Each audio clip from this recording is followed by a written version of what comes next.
estamos aqui para mais um Terapeuteando, onde é um momento lindo, onde a gente traz muitas pessoas que têm um trabalho muito intenso nas diversas áreas profissionais. E hoje a gente conta, né, com um grande profissional, onde eu tenho um carinho muito grande, porque é da minha cidade, a minha cidade natal, Arceburgo, onde eu já deixo um grande abraço. Passei a minha infância, a minha vida é lá, passei a minha adolescência lá, e depois eu fui acolhida aqui por Mococa, onde eu fui muito bem recebida profissionalmente. Mas Arceburgo eu ainda tenho amigos, tenho os meus familiares, e Arceburgo está aqui no meu coração. E hoje a gente vai falar de um grande tema que é fundamental, que é importante, né? Muito, muito importante. E nós estamos aqui com Ademir Carosia, que eu já deixo um grande agradecimento, gratidão, Ademir, por você ter aceito o meu convite. O Ademir é secretário do Meio Ambiente da cidade de Arceburgo, é fotógrafo da natureza, blogueiro, observador de aves e ambientalista. Seja bem-vindo, Ademir, no nosso Terapeuteando de hoje. Eu que agradeço, fiquei muito contente com o convite, estou envaidecido, porque você é uma pessoa que nós temos uma amizade há um bom tempo, e fazia tempo que eu não a via, e acho que a última vez foi num workshop que vocês fizeram na Funvic, e eu tive a honra de encerrá-lo. Então é com muita alegria, você é uma filha da terra, apesar que Mococa, que está fazendo aniversário hoje, até eu postei lá, cidade irmã. Então as duas se confundem, né?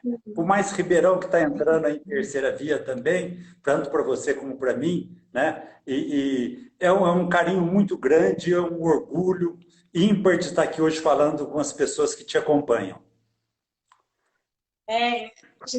Eu digo que Ribeirão e Arceburgo, assim, um pezinho estamos lá, né? Um pezinho estamos em Arceburgo, um pezinho estamos em Mococa, um pezinho estamos em Ribeirão, nossos filhos estão lá. Então, essas são as cidades do nosso coração. Bom, e a gente tem hoje um tema lindo, onde a gente vai conversar sobre gestão ambiental, consciência e vida. Esse assunto a gente vai só começar. Na verdade, o terapeuteando, a ideia do terapeuteando é exatamente essa.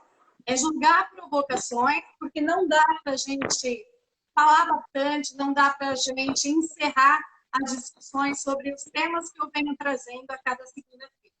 Mas a ideia é apenas a gente provocar reflexões sobre cada um desses temas, e hoje a gente vai estar fazendo algumas provocações. E aí, Ademir, a gente vive, né, uma realidade com sérios problemas de caráter ambiental como um todo. Desmatamento das florestas, poluição, queimadas, isso a gente sabe que traz muitos riscos nos mais diversos ecossistemas. E isso compromete a existência de coberturas vegetais mais restritas, além da exploração intensa das florestas.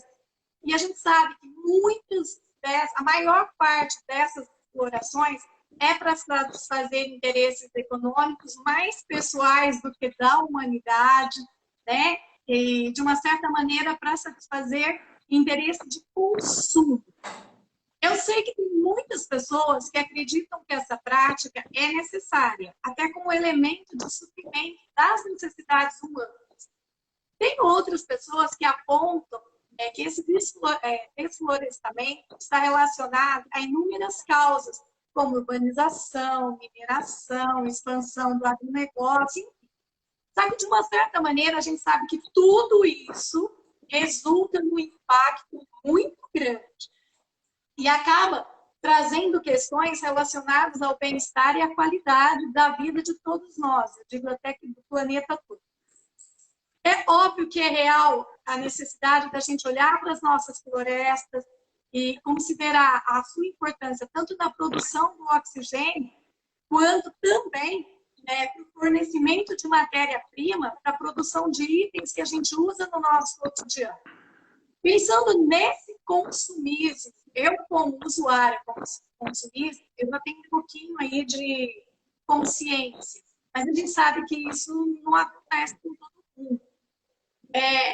Eu, como eu acabei de dizer, como usuária, eu tenho um pouquinho de responsabilidade nas minhas atitudes. Mas você, como profissional que está diretamente ligada ao meio ambiente, como você vê esse consumo direto na natureza? Tem um impacto? Como é que você analisa tudo isso? Conta um pouquinho para a gente já começar o nosso Terapeutiano de hoje.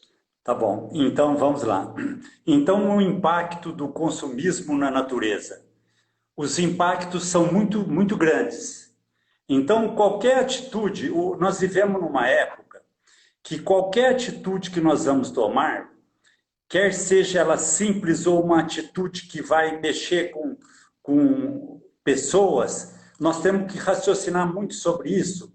E eu diria que o nosso cuidado com a natureza tem que ser 24 horas por dia. Mas aí você fala, como 24 horas se eu durmo? Mas do momento que nós estamos vivendo no mundo e do jeito que a natureza está, compete a gente, ao deitar, levar os pensamentos para que Deus nos inspire durante o sono, para que possamos acordar com uma ideia nova, ainda que seja plantar uma sementinha de feijão, uma sementinha de uma árvore. Então, desde que amanhece, eu sempre falo assim, quando eu falo para as crianças, que eu trabalho muito com educação ambiental nas escolas, eu digo para as crianças, quando a gente levanta, a primeira coisa que a gente tem que fazer é uma prece a Deus, agradecendo por estar vivo. E na sequência, já começa ali com a higiene nossa no banheiro, que é aquelas que todos sabem, não deixar a torneira aberta, se for tomar banho, desligar o ensaboar, são coisas básicas. Então, a nossa atitude começou ali após a oração a Deus. Então, aí as pessoas falam assim, mas isso eu já sei. É igual aqui, às vezes alguém fala, nossa, mas isso eu já sei. Entre saber e fazer, tem uma diferença, uma distância muito grande.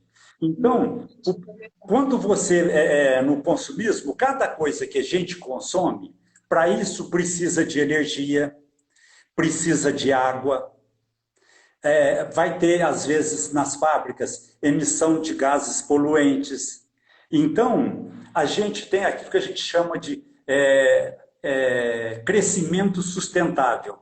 Então, toda atitude nossa tem que estar baseada, pautada numa base bem sólida. Por exemplo, hoje é comum a gente fazer uma coisa porque o outro faz, né? Então, vamos falar no caso de roupas, os perfumes, e cada vez mais o ser humano vai tendo acesso a essas coisas, e às vezes a gente compra uma roupa porque as pessoas da turma usam. Então, muita gente não está comprando aquilo porque eu gosto. Então, a gente faz muito, e para isso existe uma indústria da propaganda. E aí já abrange outros produtos. Então, muitas vezes, nós temos várias coisas na nossa casa que nunca usamos, que não têm utilidade. E para isso, até um escritor e um professor de yoga do Rio, até falecido, né? O professor Hermógenes, dizia o seguinte, que nós temos que tomar cuidado com a normose. O que ele dizia da normose? É a gente ser igual aos outros. Não, eles fazem, eu vou fazer. Eles falam, isso daqui esse carro está na onda, vou usar esse carro. Aquilo está em... É o famoso modismo. Então a gente fica preso a isso. Então, nós devemos ter todo cuidado para não agredir a natureza, porque cada atitude nossa impensada, eu já posso escrever livro ou livros sobre atitudes impensadas do ser humano em respeito à natureza, mas os impactos são muito grandes. É verdade. Eu concordo com você plenamente, principalmente como professora. Dá para ficar feliz.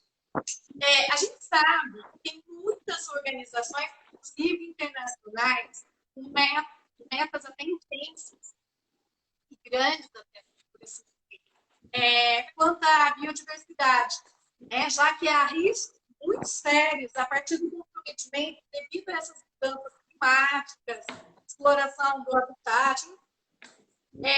O que fica de tudo isso é uma necessidade de proteção quanto a essa biodiversidade em todos os ecossistemas do planeta. a gente vê uma beleza natural, onde cada espécie desenvolveu e desenvolve características específicas para a sua sobrevivência, de acordo com aquele habitat que ele vive, que ele sobrevive.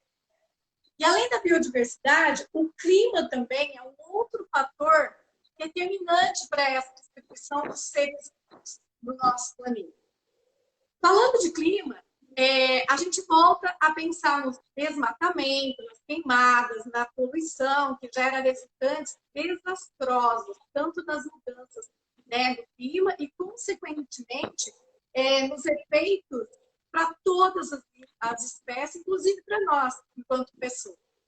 E nessa tentativa de sobrevivência, a gente passa muito aí animais vindo até para a zona urbana, tentando buscar a sua alimentação. Eles estão migrando cada vez mais para locais com condições climáticas mais adequadas para a espécie deles. Eu penso que essa história toda, ou nessa história toda, né, o maior desafio, vamos dizer, entre a biodiversidade e as mudanças climáticas é pensar nos resultados, positivos ou não, dessas espécies. Se elas vão acompanhar essas alterações nesse percurso, ou seja, como elas vão agir de uma certa maneira, reagir a esse impacto todo negativo nessas mudanças climáticas dentro dessa biodiversidade brasileira. E quais são as medidas, ou quais serão essas medidas de intervenção, eu digo já sanar, não para intervir, mas eu tenho muita esperança de sanar tudo isso, para enfrentar todos esses problemas que muito sérios, são muito sérios.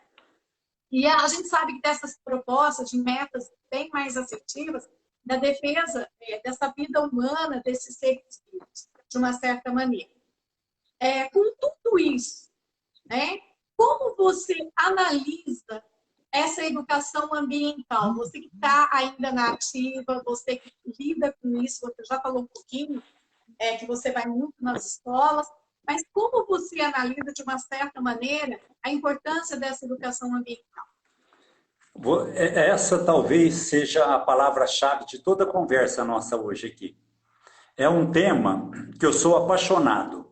E com essa crise, da dificuldade de se fazer projetos, e mesmo por causa da pandemia e outros problemas mais, eu investi muito no primeiro mandato do prefeito em educação ambiental. Eu criei duas ou três salas de museu natural.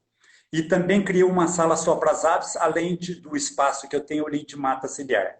Então, a educação ambiental é igual a própria palavra, a palavra inicial, educação.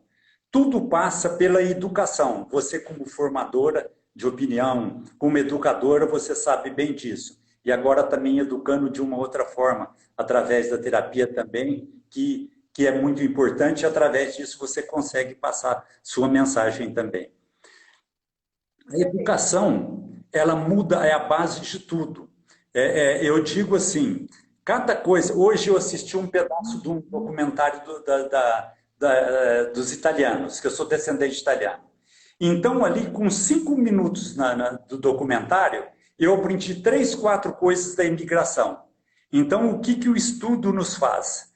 Faz todas essas coisas. Eu trabalho com um grupo de crianças aqui em Ceburgo, juntamente com escola, juntamente com assistência social, que chama OBA, que são as crianças observadores de aves. Só que nós criamos crianças observadoras de aves para que fosse um foco do assunto.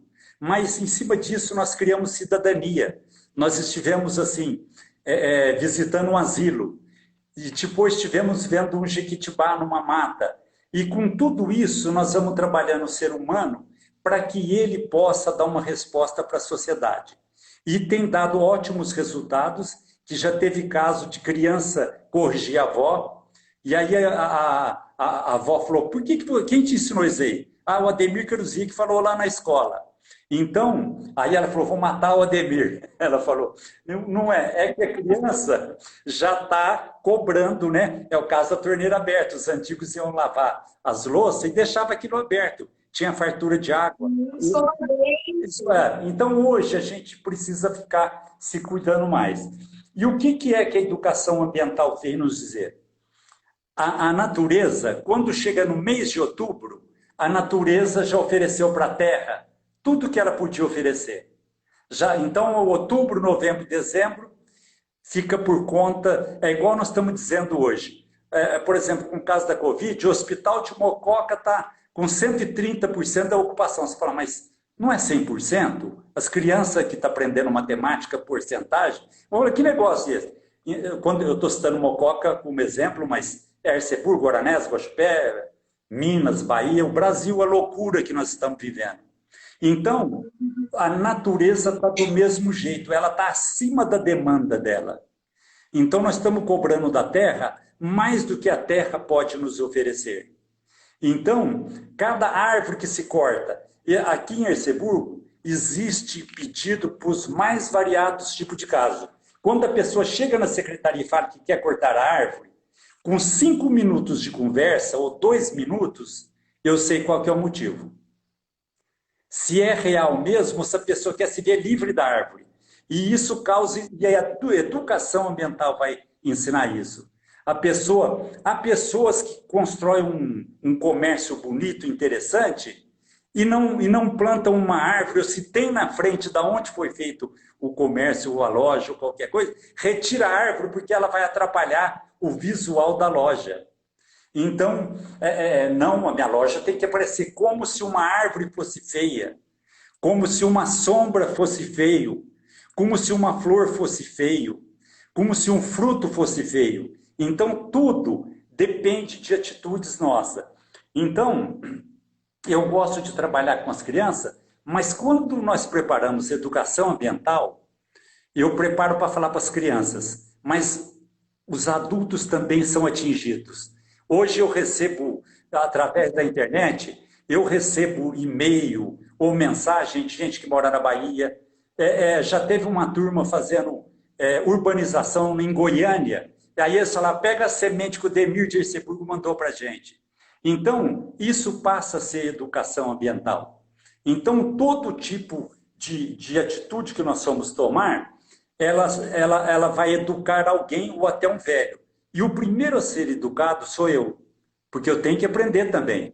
Não sou dono da verdade, não sou um produto final, então eu também estou em fase de aprendizado, né? Então, tudo que a gente fizer tem que ter muito cuidado para passar isso para as crianças, porque a geração minha já está entregando a parte dela. Então, lógico que perdi alguns amigos com a pandemia, que viveriam mais. A gente está vivendo mais, com qualidade de vida.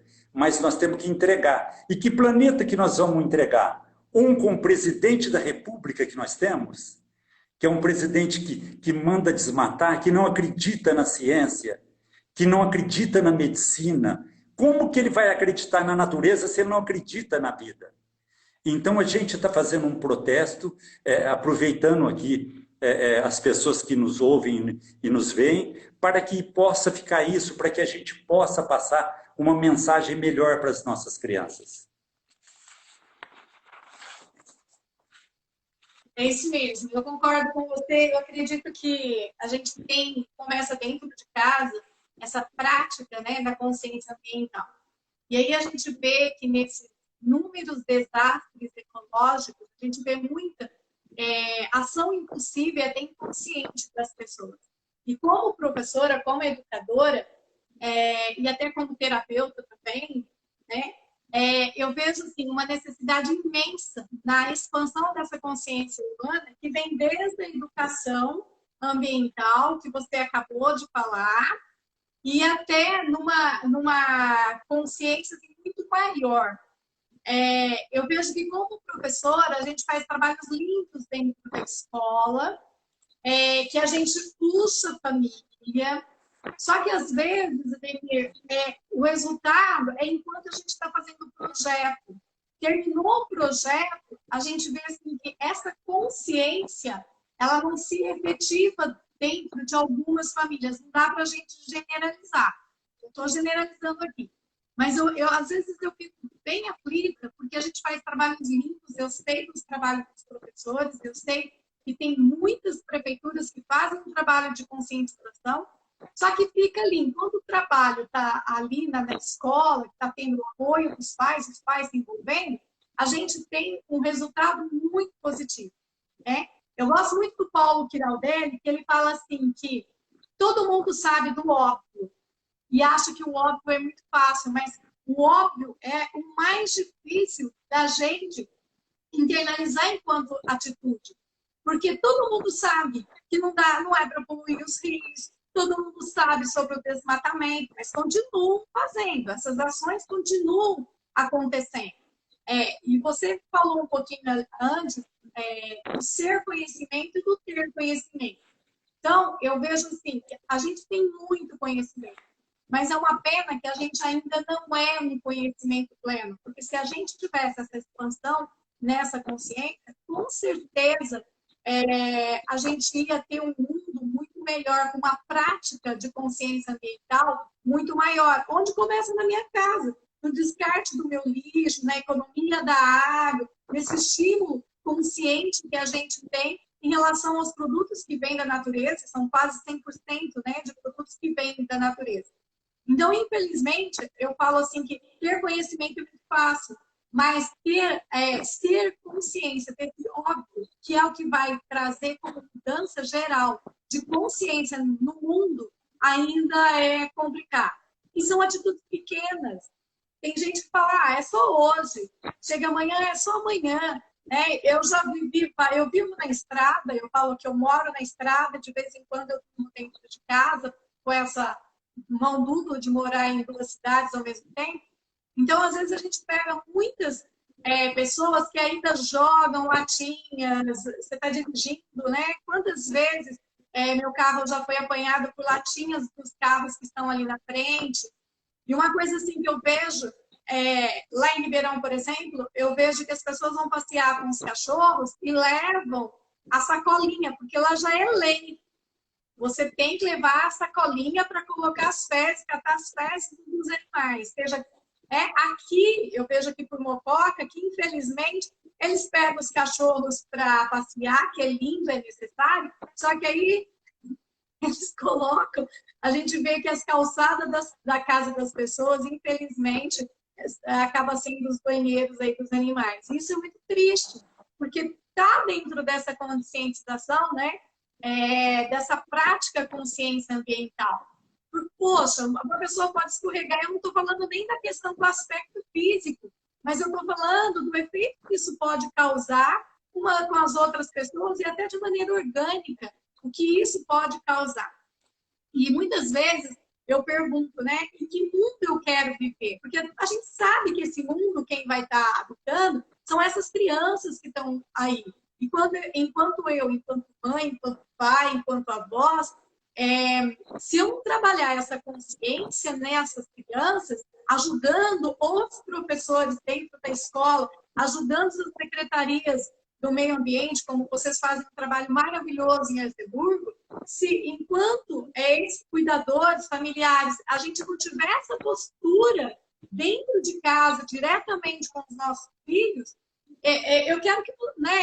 gostaria muito que cada um respondesse qual é o mundo que eu vou deixar para o meu neto, qual é o mundo que eu vou deixar para os meus filhos. Será que eu quero viver? Será que eu quero que os meus filhos vivam? É todo mundo. Eu mesma vivo reclamando do calor, vivo reclamando das queimadas. A gente tem aí um outro fator da dengue. Quantas vítimas a dengue também acabou trazendo? E o que é a dengue? São atitudes muito pequenas. É você pegar recipiente de lixo, não deixar resíduos de água nas plantas, não deixar esses resíduos. São assim, comportamentos, são atitudes muito pequenas. Então, eu acredito muito no ser humano, mas eu ainda fico muito triste, porque eu acredito que ainda falta compreensão de todos nós, de entender mesmo que esse meio ele responde de acordo com as nossas atitudes. E que a consciência ambiental e essa prática ambiental vem dessa compreensão de que todas as nossas atitudes vão causar impactos diretos, tanto a curto, a médio e a longo prazo. E ter prática ou consciência ambiental é viver uma postura de mudança no nosso cotidiano, no nosso dia a dia, começando por fechar a torneira, começando por levar uma sacolinha de lixo na hora que eu estou passeando com o meu cachorro, começando por colocar uma sacolinha de lixo dentro do meu carro e não jogar latinhas ou outras coisas, né, para fora do carro. Por menor que esteja a nossa atitude, a gente está contribuindo muito para essa prática de conscientização ambiental. É agir com responsabilidade, percebendo que todas essas agressões ao meio ambiente vêm como reflexo direto na vida, na minha vida, na vida dos meus filhos, na vida de todo mundo. Perfeitamente. Viver essa certeza para mim, Ademir. Nossa, eu estou trocando o seu nome, você está percebendo, né? Mas eu acredito que viver essa prática na consciência ambiental começa com simples mesmo atitudes, desde a retirada, como eu já falei, do lixo, para diminuir esses efeitos negativos com as ações através do nosso cotidiano na nossa casa. Eu acredito que a preservação do ambiente, eu acredito porque é verdade, é uma verdade absoluta, né? A preservação do meio ambiente começa dentro da nossa casa. Essa prática, essa consciência começa dentro da nossa casa. E aí, eu sei que você tem um trabalho muito intenso em relação a tudo, a fauna, a flora, ao meio ambiente. Eu queria que você contasse para a gente. Eu sei que não vai dar para você explorar tudo, porque o teu trabalho é intenso e é imenso, mas eu gostaria que você colocasse para a gente um pouco desse trabalho que é árduo, mas que é realizado com muito amor. Conta para a gente qual é o seu trabalho. Você já deu algumas dicas, você já falou que você vai às escolas, que você tem um comportamento direto de conscientização, mas conta mais para a gente como é esse trabalho, até para a gente poder tirar como ideias para a gente trazer para dentro da nossa casa, para ajudar os nossos filhos, para ajudar os nossos alunos. Conta para a gente um pouquinho como é o teu trabalho. O meu trabalho, ele é assim, ele não tem muita previsibilidade, não. É uma coisa que vai acontecendo. E tudo acontece às vezes do nada. Porque eu sou assim, eu tenho como proposta de vida ser bom e ser do bem. E cada dia mais. E peço a Deus para que Ele me coloque na minha vida pessoas que possam me ajudar, me ensinar e agregar. Por exemplo, nós começamos a conversar esses dias, aí você já me trouxe para cá, nós já estamos falando aqui, se uma pessoa estiver nos vendo, mas tem mais gente, eu já vi, uma pessoa já poderá contar para alguém. Então você fala... Não, tem uma ONG, deixa eu fazer um parênteses, tem uma ONG aqui que cuidam, né, do ambiente, que já estão ligados, algumas pessoas estão trabalhando, mas já me perguntaram se vai ficar gravado. Vai sim, porque eles querem pegar querem conhecer um pouco do teu trabalho, até para pegar algumas ideias e para melhorar. É aquela história, né? Um se juntando ao outro, que é o que você está falando. Desculpa, pode continuar. Tá. Mas então, o importante disso, eu não tenho muita previsão e as coisas vão acontecendo. Por exemplo, eu vou falar rapidinho para você. Um dia eu estava conversando com a minha filha e ela falou assim, ô pai, pega comida hoje, pega marmita hoje. Aí eu falei, eu vou pegar. E isso foi a minha filha que fez, porque a gente tem que contar a fonte, né? Aí eu falei assim, então tudo bem. Quando eu vou pegar a comida, geralmente, na comida, só que hoje eu estou sem a vasilha que ia simbolizar, então vou representar, está aparecendo aí, né? Que vocês conhecem bem. Então, e essa daqui? Então, seria uma grande, que não tem um mostruário igual, e com uma pequena para salada. Está aqui. Seria isso que eu ia trazer de lá, com mais uma sacola plástica, né? Famosa sacolinha plástica, uma sacolinha plástica com mais um tique da despesa. Aí, conversando com a minha filha, ela falou, aí Eu falei, e eu sou assim, eu acho que as coisas têm que começar hoje. Porque a gente fala, olha, aí eu vou me preparar melhor, vou fazer. Aí eu falei, filho, eu vou começar hoje então.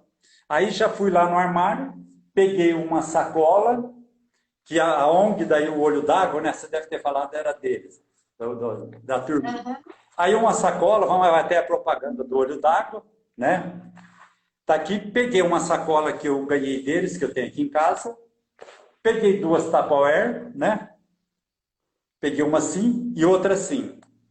Com isso, eu economizei, nessa tacada, eu e a natureza economizamos 2 isopores que são... Existe quem o recicle, mas ele é muito caro e me parece que é no Rio Grande do Sul. Não sei se já apareceu por aí. Há mais algum. Mais uma sacolinha plástica e mais isso aqui. Então, eu não pego, no lugar que eu vou, eu não pego esse comprovante. Oxalá que ele termina não ser as empresas que precisam de um tique. Né? Então, deixou de ser gerado. Isso o Ademir economizou, deixou de jogar na natureza, isso hoje. Porque isso, mesmo a gente tendo a reciclagem, igual aqui que nós temos a reciclagem, mas dependendo se ela for jogada com óleo ou outra coisa, ela tem que ir para o aterro, dependendo do jeito que ela se encontra. Então, isso, numa atitude minha, se eu fizer isso o ano todo, se outro copiar de mim, outro copiar, alguém que estiver nos vendo, aí a coisa aumenta. Um outro lance, quando eu fui secretário da outra vez, todo o óleo que existia aqui era jogado nos rios, no ralo. Então, e aí eu li aquilo, todos os que estão nos vendo acho que viram. Olha, 1 litro de óleo contamina 1 milhão de litros de água, isso, aquilo, outro. Cada um falava, e é muito polêmico esse número. Eu só sei que contamina. Eu só sei que 1 litro de óleo deve contaminar no mínimo 1 litro de água também. Mas sei que a coisa é vultuosa. Então, naquele dia, eu peguei e fui lá no Abelar de Imococa, no Ferro Velho, comprei 5 bombonas e adesivei elas. Com óleo, não jogue na natureza, a natureza agradece, e distribuí em 5 pontos, restaurantes, supermercado, onde eu achava. Com uma semana, elas voltaram cheias, 250 litros de óleo. Eu falei, já valeu minha atitude diante da natureza. Eu deixei de ir para os rios 250 litros. O que eu vou fazer com isso, eu não sei. Apareceu uma comadre lá, eu quero fazer sabão. Aí ela veio e fez só uns 5 pedacinhos, falei, não vai resolver o problema. Mas aqueles 250 litros, aí eu comprei mais 50. Quando vê, aquilo aumentou. Já tinha 1.000 litros lá esparramado na secretaria de óleo, mas não foram para a natureza. Passado uns dias, apareceu um rapaz de Mococa e falou assim para mim, Ademir, eu vi falar que vocês estão recolhendo óleo, eu queria comprar o óleo. Eu falei assim, comprar? Eu te dou o óleo, não vou vender não. Não, mas eu queria pagar pelo menos um pouquinho. Falei, nossa, amigo, eu acho que não pode, acho que a prefeitura não conhecia bem a lei sobre isso. Aí conversei lá em cima com os meninos dos tributos, da parte de arrecadação, falei para eles, pode fazer isso? Né? Não, Demir, vender produto não podemos, mas pode fazer uma doação. E foi lá, fez uma doação por escrito, coisa semelhante, e ele levou. Quando foi, aí devolvi as bombonas para o comércio. Na outra semana, mandei procurar as bombonas, falou, Demir, não tem 1 litro mais, o rapaz de Mococa está comprando. Aí esse cara trabalha até com isso, virou fonte de renda para esse rapaz de Mococa, que ele passa tocando uma música até do... água... Ele nasce com Mococa também, ele tem um trabalho lindo, que eles fazem sabão, tem um trabalho lindo. Então, eu esqueci a música agora, do Guilherme Arantes. Bom, mas enfim... Ele virou fonte de renda para ele, e isso só num atacado. Então, às vezes, precisa gente fazer isso. Um dia eu estava em Ribeirão Preto, que a minha filha mora aí eu estava em Ribeirão Preto, acho que eu estava no Banespa, há muito tempo. Então, eu vi lá aqueles papapilhas, falei, nossa, que bonito. Aí tinha um guarda perto, né, banco. Eu falei, amigo, deixa eu só te explicar, eu vou tirar uma medida daquilo ali. Aí ele falou com o gerente, senão você como guarda já vai pensar que é um assalto. Fui lá, medi o papapilhas, vim, fiz e distribuímos no comércio de Erceburgo, nas escolas.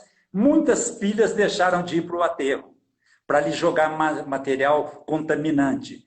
Então, as atitudes, elas às vezes são simples. Bom, esse é um tipo que fica para só uma pincelada para as crianças. A gente tem que ser breve, porque... Agora, o dos projetos, eu poderia dizer, você vai me controlando aí do horário e pode me desligar a hora que... Ok. Você me desliga, que eu tenho que ser desligado. Então... Ok. Aí, a gente tem mais 15 minutinhos. Tá. Aí, Velde, aconteceu o seguinte. Aí nós começamos a fazer projetos. Então, o projeto, vou falar de as árvores do Parque Ambiental de Erceburgo. Nós temos no Brasil as árvores nativas, são aquelas que estavam aqui quando os portugueses chegaram, quando nós nascemos, já estavam plantadas aí. Jequitibá, óleo, cedro, jacarandá, embaúba, sangra d'água, timburi, e por aí vai. Os ipês, e tem muitas exóticas. O jacarandá, o flamboyant é uma exótica, veio de outro, não é uma árvore brasileira, mas todas têm a sua importância. Só que no parque, por ser um parque ambiental, nós plantamos 200 árvores de 90 espécies diferentes. Várias delas em risco de extinção. Hoje elas já estão com 10 metros, 20 metros. Tem uma que os índios até usam bater no tronco para comunicar com outra tribo. Então, que é Suma-Uma. Há pouco tempo eu fiz um vídeo, teve mais de... compartilhei um vídeo, teve mais de 10 mil visualizações. Então, o parque ambiental tem a preservação desse tipo de coisa. Quando você entra em Erceburgo vindo de Mococa, o trevo está interditado agora por causa da Covid, você vai ver do Bosque dos Pássaros. Lá são 300 árvores e 100 espécies. Então, em Erceburgo, nós conseguimos colocar umas 150 espécies nativas, a maioria da nossa região, mas colocamos alguma de Cerrado, do Amazonas, para que as crianças pudessem conhecer. Tem Erceburgo também tem mais de 30 pracinhas. Essas pracinhas contabilizam 60 mil metros quadrados de área verde. Se você fizer uma foto de drone de Erceburgo, ou percorrer Erceburgo a pé ou de carro, até os que moram aqui passam batido às vezes. Nós estamos cercados ou rodeados por área verde. Aqui na minha casa, por exemplo, eu tenho uma mini área verde no meu quintal, à minha esquerda. E tenho aqui 2 árvores em risco de extinção na minha calçada. Nos fundos, tem um parque ambiental. Na frente tem o Jardim da Matriz. No trevo tem esse. No rio tem 10 mil árvores na mata ciliar, já dando frutos. Esses dias estavam banhando cajamirim para comer, para fazer suco lá. Além dos bichos, os seres humanos, as pessoas que por ali residem, estavam colhendo. Eu mesmo fui lá degustar algum desses frutos. Então, uma árvore que você planta é um grande significado para a natureza. E um cisco que você tira também eu vou dar um exemplo do que é você mexer na natureza, para que os que estão nos vendo saibam o que é agredir a natureza. Igual está acontecendo na Amazônia, queimou cerrado. Eles vão destruindo. Vai chegar uma hora que o ser humano vai ter que destruir a si mesmo, porque ele notará que destruiu tudo à sua volta. Não resta mais nada. Mas aí, ele não precisa destruir a si mesmo. Ele estará destruído. A Covid, já existe eu vi esse dia que a Organização Mundial da Saúde está vendo, tem alguma coisa associando o morcego com contaminação com outro bicho. O que é isso? É a invasão nossa dos matos, querer chegar lá e dominar tudo. Bom, eu vou contar de mim. Eu estava um dia fotografando aves, eu estava sentado na beira de um córrego ali do Mato da Grama, sentado vendo aquela água descer, aqueles galhos assim, veio um beija-flor e tomou banho. Eu não pude pegar minha câmera, que eu ia gesticular e ele ia embora. Então eu preferi não fotografar e fiquei assistindo ele. E conforme ele voava, aqui é o beija-flor de fronte violeta. Ele ficava azul, verde, conforme o sol batia, aquelas iridescências das penas dele se faziam mostrar. E ali eu fiquei vendo esse beija-flor. Aí eu olhei, eram umas 3 horas. Aí, a partir daquilo, eu comecei nesse horário mais ou menos, eu não estava trabalhando nessa época, comecei a ir na mata essa época, assistir o banho dele. Quando eu ia para fotografar, tinha uns galhos fininhos na minha frente, no córrego. Ele tomava banho lá na frente. E eu trouxe, no outro dia eu trouxe minha tesourinha, são galhos secos, fininho, hipoteticamente sem nada de interesse para a natureza. Eu cortei, eu não minto, foi 2 galinhos de cipózinho seco. 1, 2, porque a máquina não lê, ela faz a leitura do que está na frente. E o beija-flor ficava lá atrás. Por isso que eu tirei para fazer a foto. E no outro dia eu voltei. E no outro dia eu voltei. E voltei. O que aconteceu? O beija-flor foi embora. Não tomou mais banho lá. Por quê? Quando ele chegou, ele olhou. Ele falou, tem alguma coisa diferente. Como se eu aqui na minha casa chegasse e não visse esse quadro atrás de mim.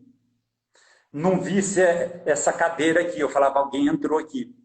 Então, a agressão minúscula, para mim, foi muito grande para o beija-flor. Não fiz, não matei, não coloquei em gaiola, não fiz nada. Mas eu invadi o habitat.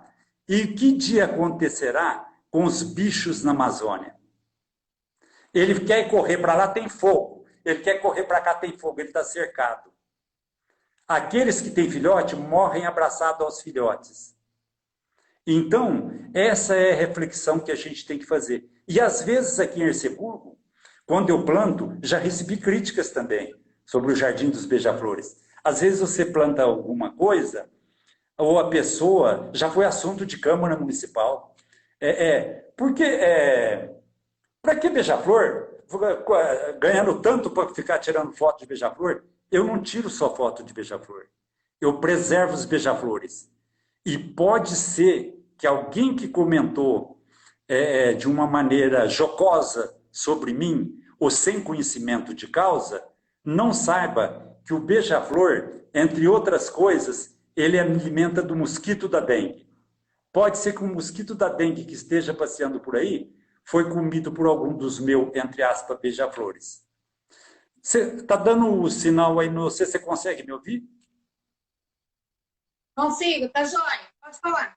Posso continuar? Pode sim. Então, eu diria que, terminando essa reflexão, que Erceburgo está cercado de áreas verdes. E eu falei das aves, não falei. Como fotógrafo de aves, eu levantei 284 espécies em Erceburgo.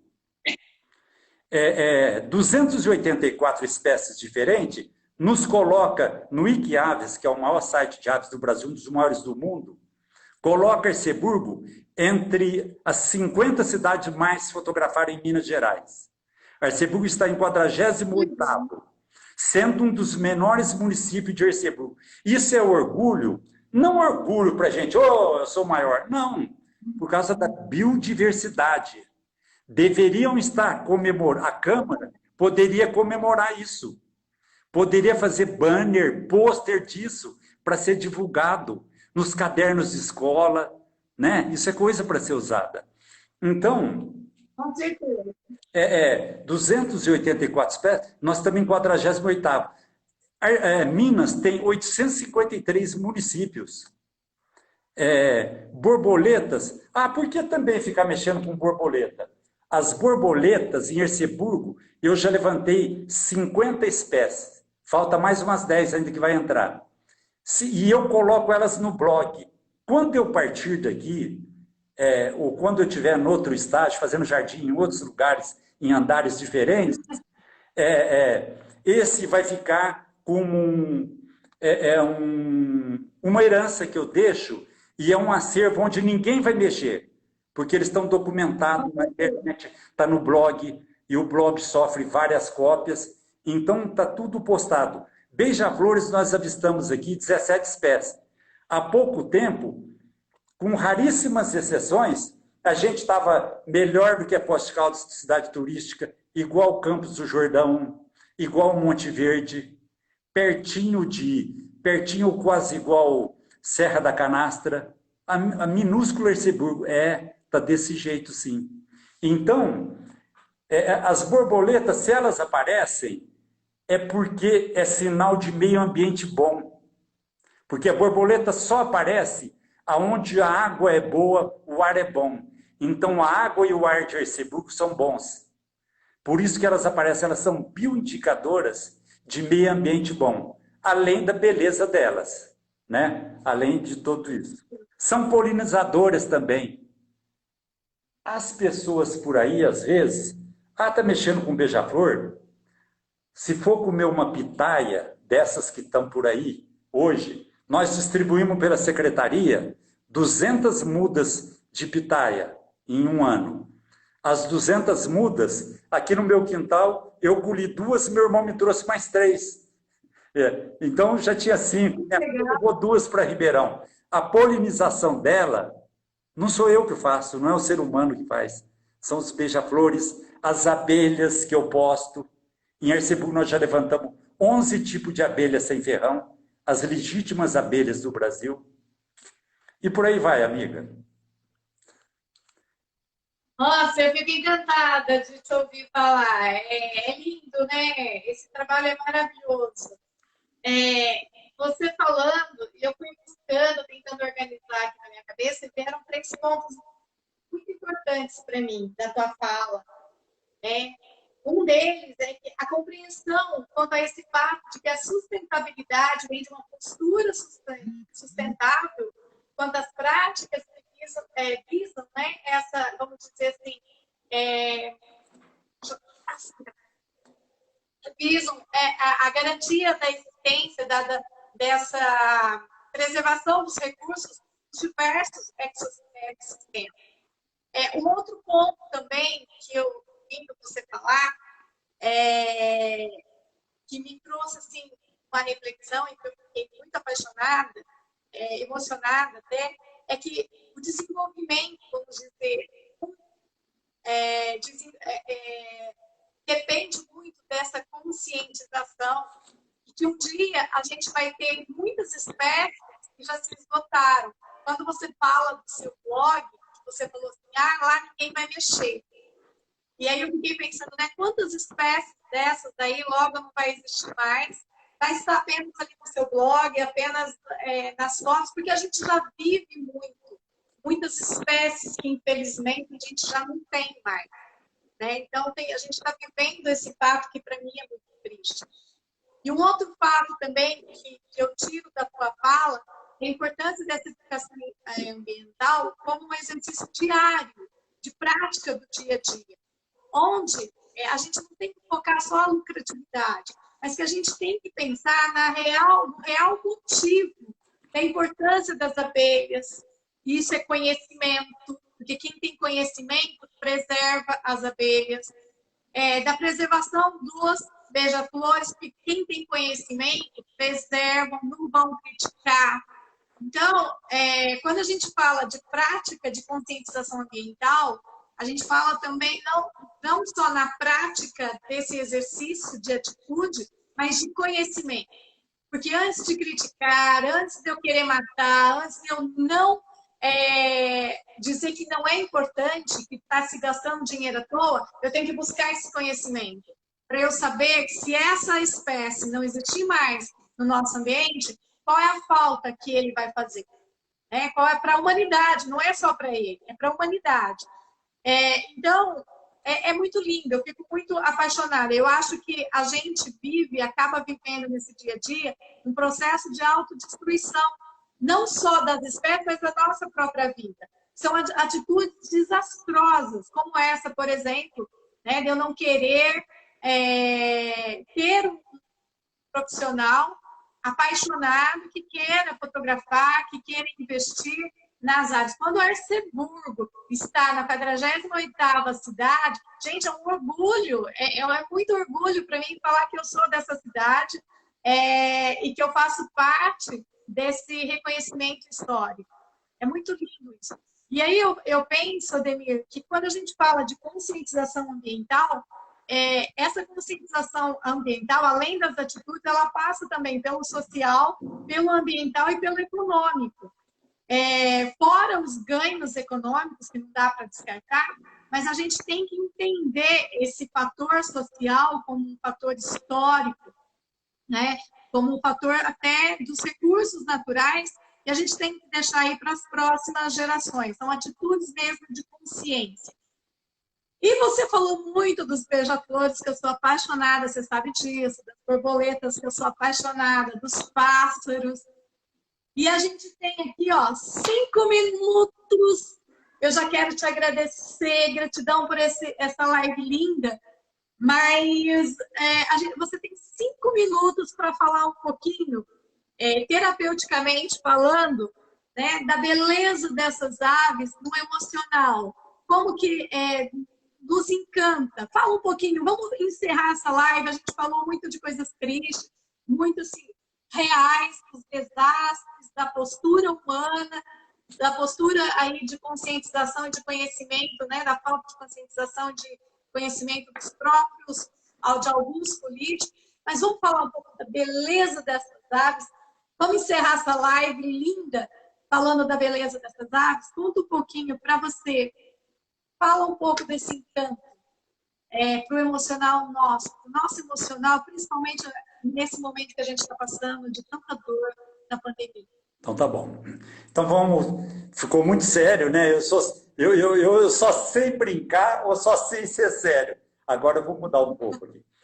A gente fala por causa do amor que a gente tem pela natureza, sabe? E pela natureza eu já briguei muitas vezes e continuo brigando. E às vezes me dou até mal por aí afora. Mas é mal entre aspas. Vamos lá então. Terapeuticamente falando, hoje as pessoas. Vamos ver se eu entendo um pouquinho dessa praia também. Eu acho que a natureza me ensinou um pouquinho, a aprender um pouquinho dessa praia. Os beija-flores, a observação de aves, comum nos Estados Unidos e Europa, vem vindo para o Brasil e já tem muita gente observando. Já tem gente de todas as camadas sociais, intelectuais, pessoas mais simples, pessoas que podem comprar uma câmera maravilhosa, outro menores, mas fazendo trabalho muito... O que melhora? O que eu posso dizer em mim? Melhorou minha sensibilidade. Então, hoje eu sou uma pessoa que eu posso chegar aqui e trazer uma flor aqui, ó, que eu vou oferecer para toda a turma aqui, que nos viu aqui, ó. Homens e mulheres, crianças. Então, é uma flor que o beija-flor gosta, chama diadema. Então, do quintal da minha casa, essa daqui os beija-flores já visitaram. Para ter essa flor, precisa de um beija-flor. E da jabuticaba, que eu peguei lá no meu quintal agora, que é uma das frutas-chave para a minha vida, da minha infância e da minha vida, também polinizada pelas borboletas. Para isso chegar nesse ponto, elas precisaram dos beija-flores, borboleta, dos morcegos também, por que não? Né? Eu melhorei minha sensibilidade. Então, hoje eu não tenho vergonha de ir numa live, porque o homem ainda segura aquele negócio meio medieval, né? Então, eu não tenho vergonha de estar segurando uma flor. Poderia oferecer outra coisa para as pessoas que não viram. Mas para você e para as pessoas que nos viram, uma flor. Até para os homens, eles gostam também. Tanto os homens gostam que as oferecem às mulheres quando eles amam. Com certeza. Aí, aumentou minha sensibilidade. Então, eu sou capaz de ver uma formiga, eu sou capaz de ver uma borboleta minúscula, eu sou capaz de ver o menor gesto da natureza, a minha sensibilidade apurou. Lá no mato e na minha casa. Hoje eu sou uma pessoa melhor, trato as pessoas melhor, não consigo ter ódio de ninguém, consigo ter uma raivinha, igual o Tancredo Neves dizia, que a ira nossa deve durar igual quando você faz um risco na água. Então, a minha ira dura esse tempo, daquele risco numa água.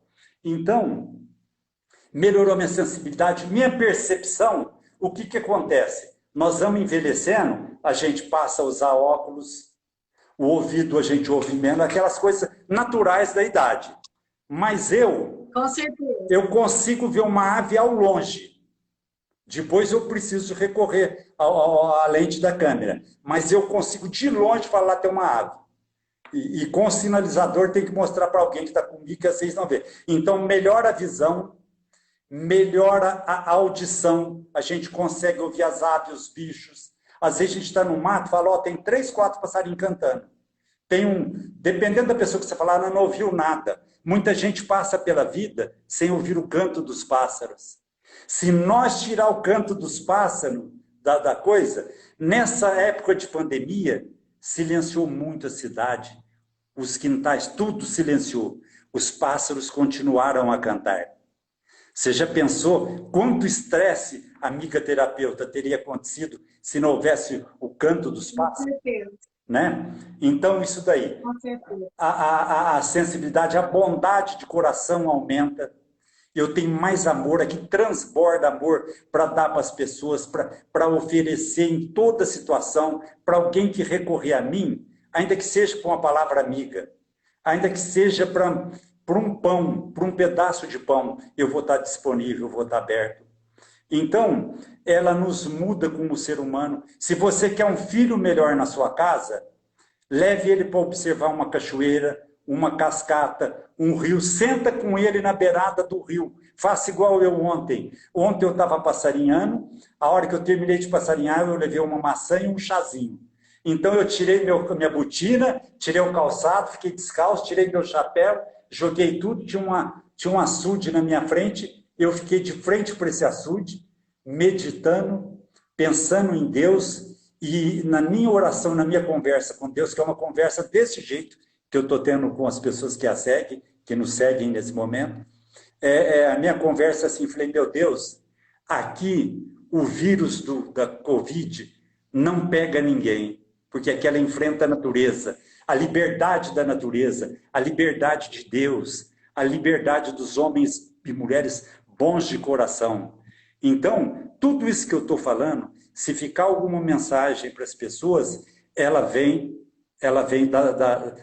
das aves e da comunhão com a natureza, da comunhão com as bromélias de Erceburgo, com as orquídeas de Erceburgo, com as águas de Erceburgo, com as árvores e com tudo que a natureza encerra.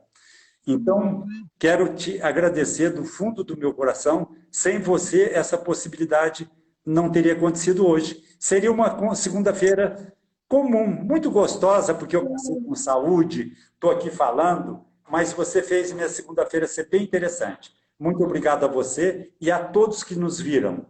A todos que nos viram. E que vamos ver, né? Que vamos ver, porque está indo para o meu canal lá no YouTube, vai ficar no Face, vai ficar aqui no Instagram também.